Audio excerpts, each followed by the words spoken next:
இங்கே எழுப்பக்கூடிய இந்த உரிமை முழக்கம் தமிழ்நாட்டினுடைய தென்கோடி முனையில் இன்றைக்கு நம்முடைய கவிஞர் கனிமொழி அவர்கள் எழுப்பக்கூடிய முழக்கம் டெல்லி ஆட்சி பீடத்திலே அமர்ந்து கொண்டிருக்கக்கூடியவர்களுடைய செவிப்பறையிலே மோதி தெரிக்கக்கூடிய அளவிற்கு நெல்லை சீமை இன்றைக்கு திரண்டு வந்து தன்னுடைய உரிமை முழக்கத்தை இன்றைக்கு ஏற்படுத்தி தந்திருக்கிறது. இந்திய திருநாட்டிற்கு ஜனநாயகம் எப்போதெல்லாம் ஆபத்துக்கு உள்ளாக்கப்படுகிறதோ, எப்போதெல்லாம் மாநில உரிமைகள் முடக்கப்பட்டு நம்முடைய குரல் விலை நெரிக்கப்படுகிறதோ, அப்போதெல்லாம் இந்தியாவினுடைய தென்கோடி முனையிலிருந்து மாநில உரிமைகளை பாதுகாக்க, ஜனநாயகத்தை பாதுகாக்க ஒரு குரல் எழும்பும். அந்த குரல் பேரறிஞர் அண்ணாவின் குரலாக இருந்தது. நெருக்கடி நிலை அறிமுகப்படுத்தப்பட்ட போது இந்தியாவின் ஜனநாயகத்தை காப்பதற்காக ஆட்சியை இழக்கக்கூடிய ஒரு குரல் தென் தமிழகத்திலே இருந்து உருவானது. தமிழ்நாட்டினுடைய அந்த குரலுக்கு சொந்தக்காரர் முத்தமிழறிஞர் டாக்டர் கலைஞர் என்பதை நாம் மறந்துவிடக்கூடாது. அதே போல ஒரு நெருக்கடியை இன்றைக்கு மீண்டும் நம்முடைய இந்தியா சந்திக்கிறது.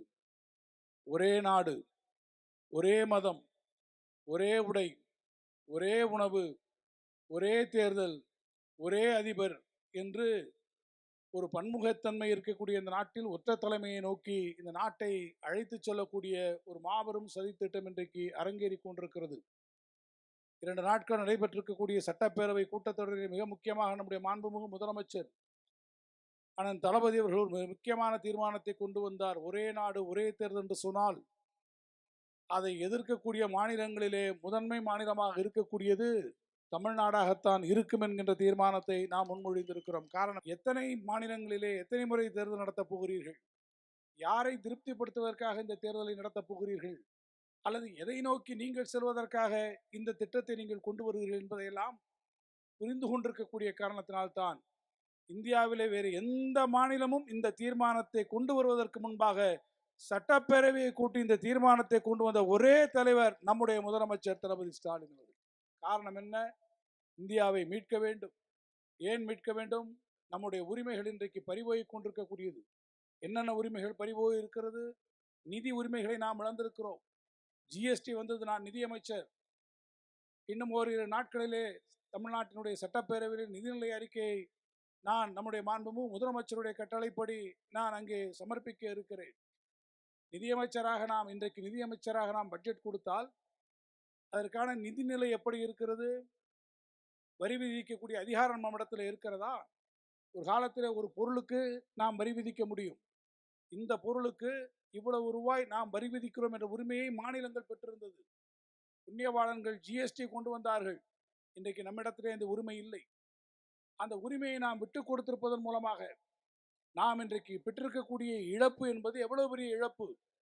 அதற்கு இன்றைக்கு நமக்கு கொடுக்கக்கூடிய இழப்பீட்டை கூட கடந்த வருடத்தோடு 2022 ஜூன் மாதத்தோடு நிறுத்திவிட்ட காரணத்தால் இந்த ஒரே ஒரு அம்சத்திலே மட்டும் தமிழ்நாடு எவ்வளவு பெரிய நிதி இழப்பை சுமந்திருக்கிறது என்று சொன்னால் 20,000 கோடி ரூபாய் நாம் இன்றைக்கு நிதி இழப்பினை ஜிஎஸ்டியிலே இழந்திருக்கிறோம். அதன் மூலமாக நமக்கு இந்த ஒரே ஒரு விஷயத்திலே மட்டும் நாம் இழந்திருக்கிறோம். நிதியிலே நாம் இழந்திருக்கிறோம். மாநிலத்தினுடைய மொழியை இழக்கிறோம். எங்கெல்லாம் தமிழ் இருக்கிறதோ அங்கெல்லாம் இந்தி வந்து இருக்கிறது. எங்கெல்லாம் நம்முடைய பிள்ளைகள் படிக்க போகிறார்களோ அங்கெல்லாம் நீட் தேர்வு வருகிறது. எங்கே நம்ம பிள்ளைகள் படிக்கக்கூடிய பாடப்புத்தகங்கள் இருக்கிறதோ அங்கே தேசிய கல்விக் கொள்கை வருகிறது என்று ஒவ்வொரு இடங்களிலும் நம்மை நெருக்கடிக்கு உள்ளாக்குகிற போது இந்த நெருக்கடியிலிருந்து இந்த நாட்டு மக்களை மீட்டெழக்கூடிய ஒரே தலைவர், ஒரே உரிமை குரல் எழுப்பக்கூடிய தலைவர் நம்முடைய முதலமைச்சர் தளபதி மு.க. ஸ்டாலின் அவர்களாக இருக்கக்கூடிய காரணத்தால் இன்றைக்கு இந்த கூட்டம் நடைபெறுகிறது. ஆனால் மத்தியிலே ஒரு சர்க்கார் இருக்கிறது, ஒன்றியத்திலே. இந்த தங்கம் தென்னரசு இங்கே பேசிக் கொண்டிருக்கக்கூடிய பாழையிலே பேசிக் கொண்டிருக்கக்கூடிய இந்த நொடி வரை ஒரே ஒரு ரூபாய் இந்த திருநெல்வேலியிலே பாதிக்கப்பட்டவர்களுக்கு இந்த ஒன்றிய அரசோ பாஜக அரசோ அளித்திருக்கிறதா என்று கேட்டால் இல்லை இல்லை இல்லை.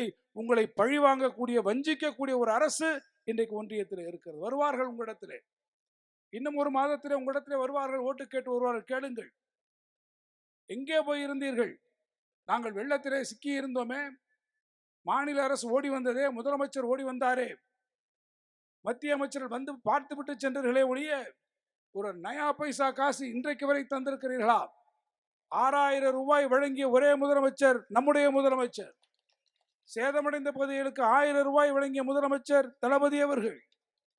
இடிந்த வீடுகளுக்கு 4 லட்சம் ரூபாய் கொடுத்திருக்கக்கூடிய முதலமைச்சர் நம்முடைய முதலமைச்சர். ஆனால் மத்திய தொகுப்பிலே இருந்து இன்றைக்கு வரை நயா பைசா வராமல் அப்படியே வஞ்சனை செய்வாரடி கிழியே, அவர் வாய்ச்சொல்லில் வீரரடி என்று சொன்னார்கள். அதை போல வாய்ச்சொல்லிலே மட்டும் வாயிலேயே இன்றைக்கு வடை சுட்டுக் கொண்டிருக்கிறார்கள்.